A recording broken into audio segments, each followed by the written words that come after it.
Yo, what's going on, snipers, and welcome back to our inaugural Dallas Stars franchise mode. So in last episode we had the second round of the playoffs, and unfortunately we got bounced by the Los Angeles Kings in the second round in 7 games, and Buffalo went on to win the Stanley Cup here in the 1999 season technically.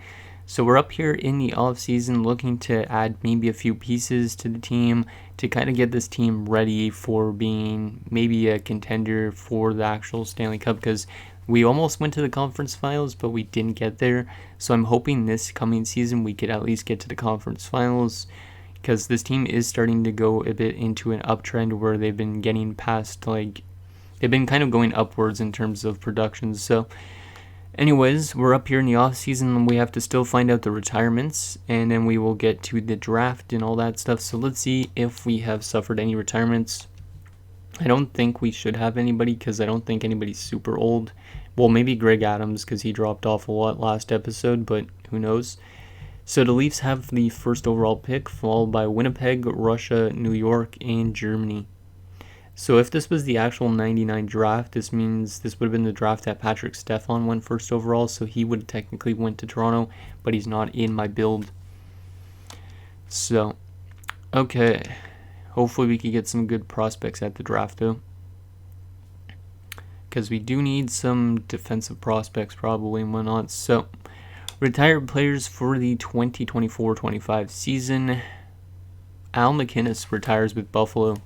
Did he play with them the last season? Yeah, I think he did, which is good because that means he won a Stanley Cup at least with Buffalo. Yep, Greg Adams also retires with 400 points. He retires with us. Unfortunately, he does not get a cup ring. Well, I think he might have in Vancouver in this. Maybe not.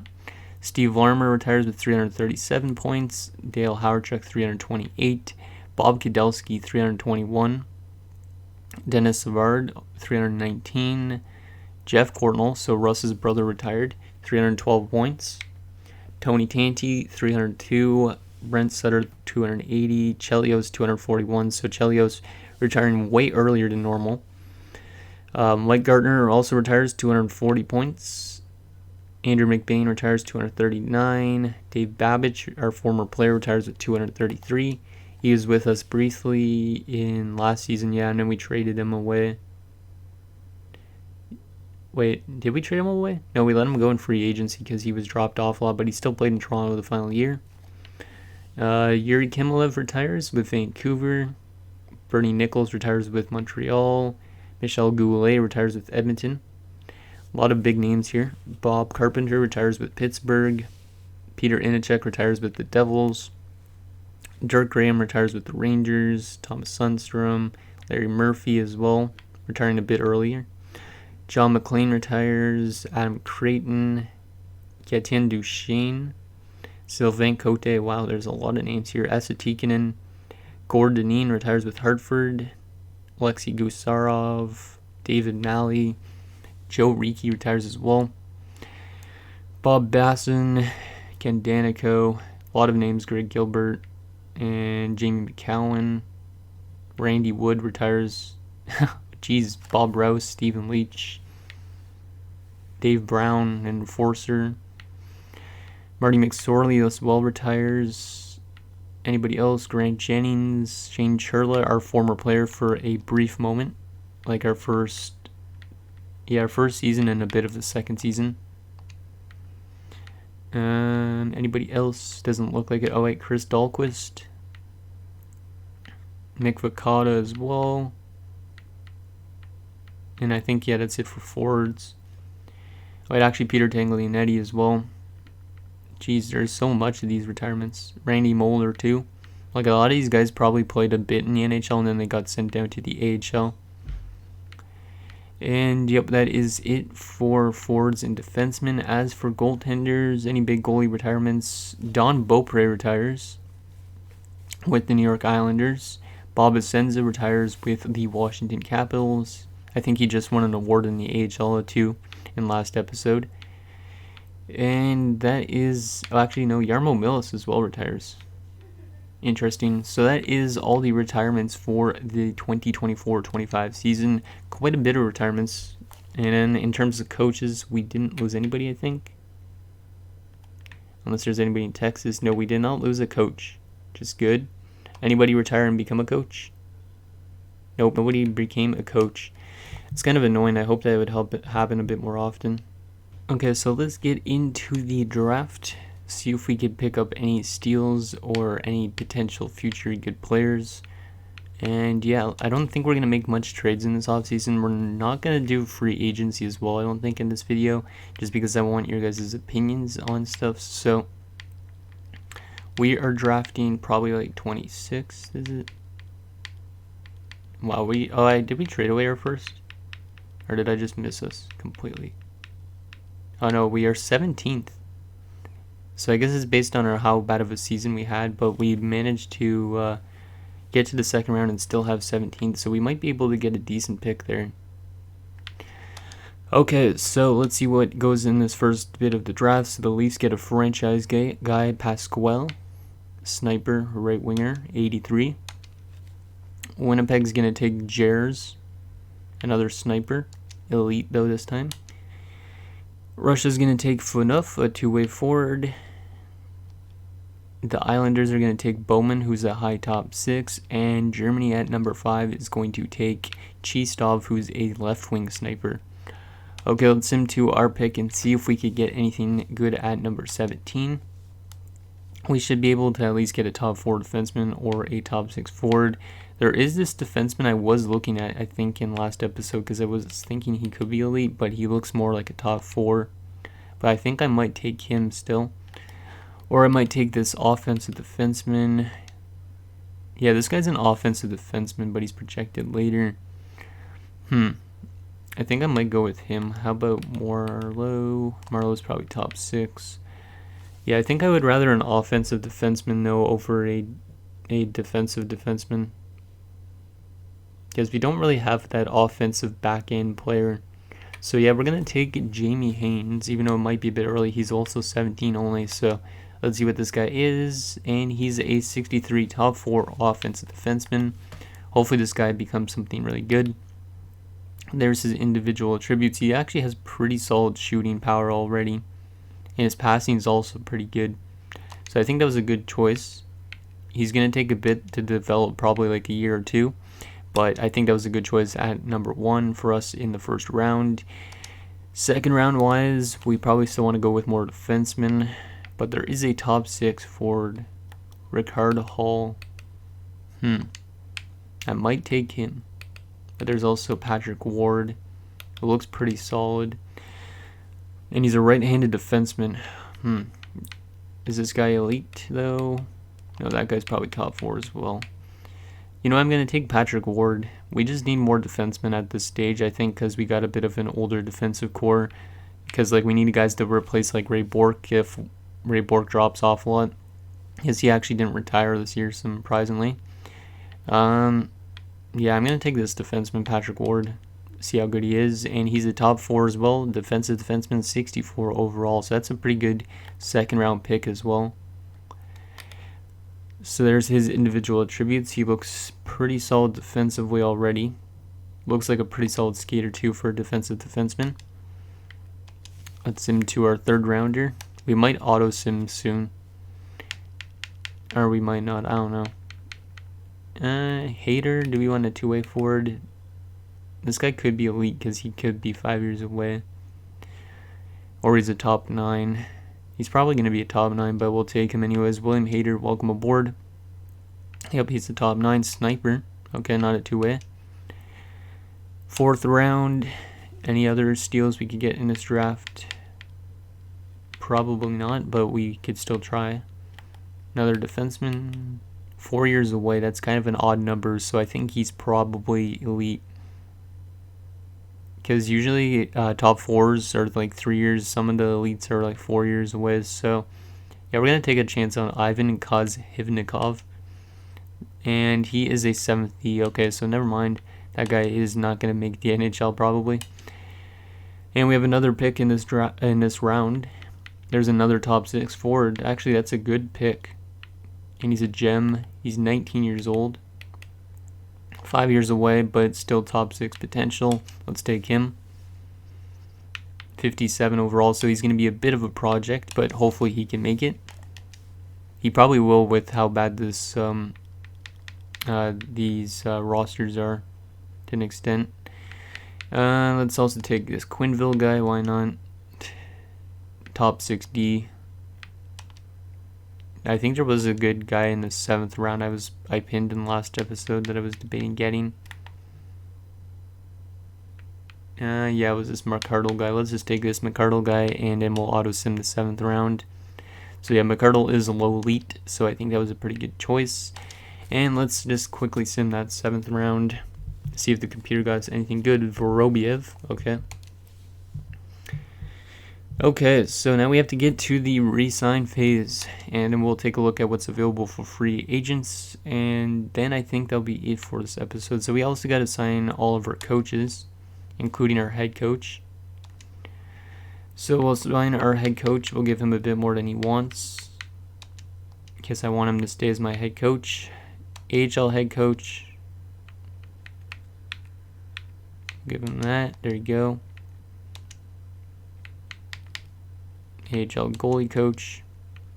And AHL defenseman. Or assistant coach. Yeah, there you go. Okay, hopefully we get all our coaches back, because I don't like having to re-sign coaches and stuff. Okay, so we got some RFAs to deal with, including Trevor Wong this year. So we do have some big guys to sign. Okay, so RFA-wise, Trevor Wong's getting a big contract. Yeah, I could give him 7 years, but I'm going to give him a 6-year deal at 7.8. That'll keep him until he's 28.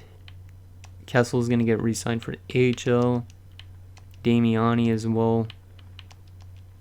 And Lindback as well. Lindback's actually up to a 70, so he might make it as a depth defenseman. And Berglund as well. There you go. As for goaltending, we don't have no RFA goalies. And unsigned guys, do we want to sign Wells? This is his 2nd year eligible to be signed, I think. He was a 2nd rounder last year.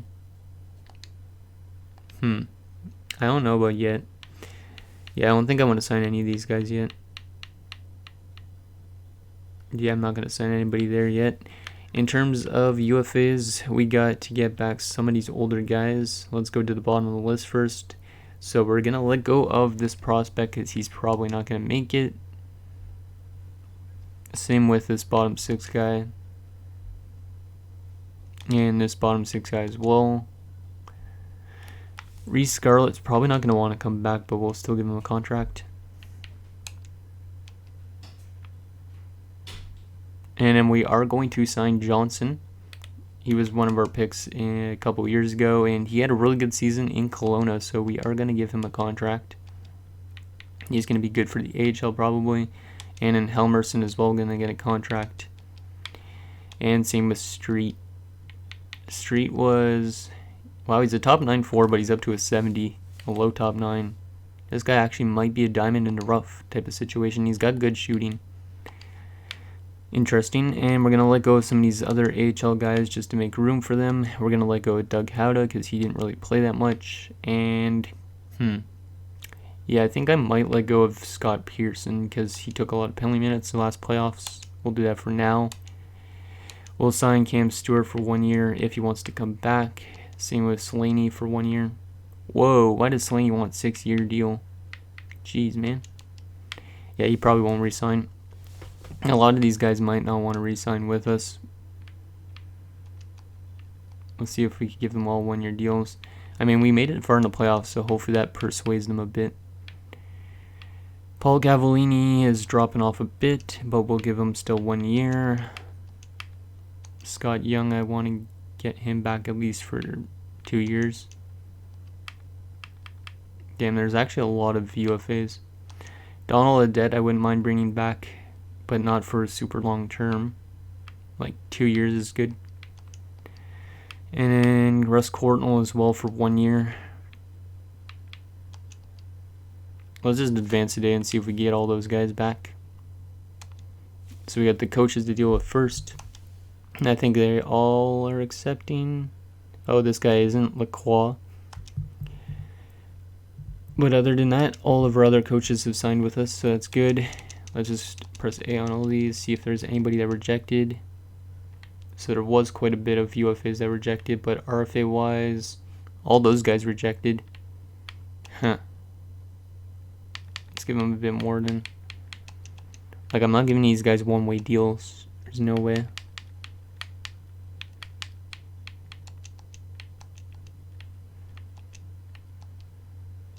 And Berglund as well. Hopefully those guys want to sign. If not, I'm going to have to qualify them. Okay, so let's see what we want to let go of in UFAs. I might let go of Slaney for now. Yeah, I'm going to let go of Slaney for now. Might re-sign him in free agency. Stewart as well, somebody I could replace, but I'm going to sign him for $2 million for 1 year. Dave Gagne is dropping off a lot, so I'm going to let him go for now as well. Some of these decisions might not be that good, but we'll still try and shape up this team to being a bit better. And then Young, I'm going to give 2 years at 3.6. Darian Hatcher needs to come back as well for 2 years. Yeah, that's fine. 6.3 maybe. Trent Klatt for 1 year, maybe. He wants way too much term. So we'll give him $1 million more than he wants. Zalapsky, I want him to come back, because I don't know if our defensive core is still set in stone for next season. So there you go. Okay, so let's check goalies. So Simic is going to get a contract. He's a high fringe starter potential goalie, which means he's going to get to play in the AHL this season, even though he's already 22. And then for the rest of our UFAs, let's just advance a day again. And I think we got most of those. Yep, we got most of those guys back. Those RFAs are still not signing. Let's just go one way at 1 mil. Even though these guys are just going to play in the AHL. Because since we don't have a set in stone salary cap, it's fine.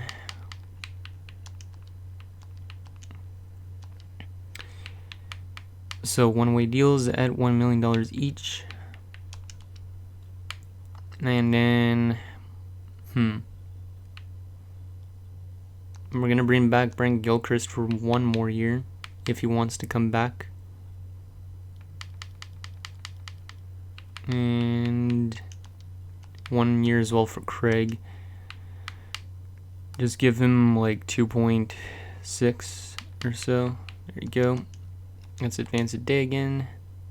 And I think we got them all. Yep, we got them all. So we did let go of a couple players, but this is currently what we have on our roster. So we currently have our 4 goalies we need. So 2 NHL, 2 AHL.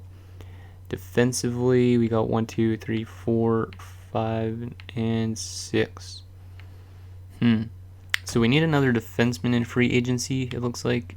And another depth defenseman. 1, 2, 3, 4, 5, 6, 7, 8, 9, 10, 11. So we could use probably another 2 forwards as well. So 2 forwards and 2 D-men. Okay, let's go to free agency and see what's available.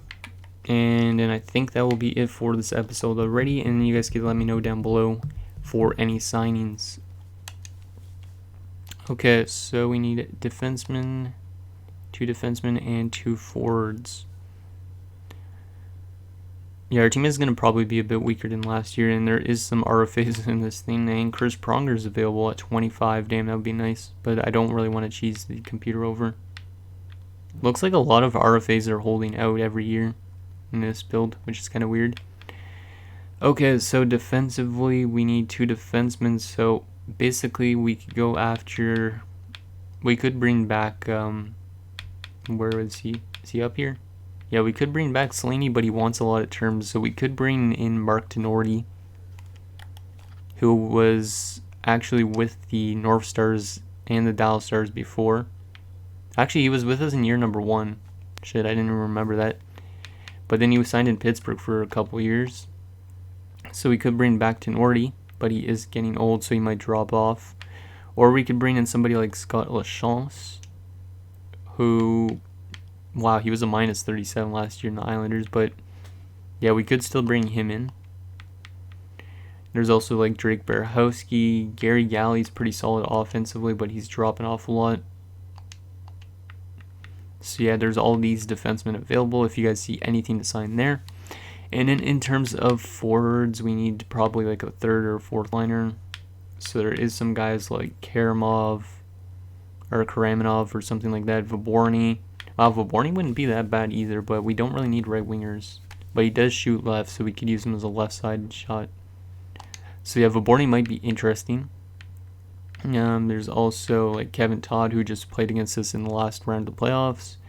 We could bring back somebody like a Vason, Travis Green, all that type of stuff. So if you guys see any signings, let me know down below in the comments.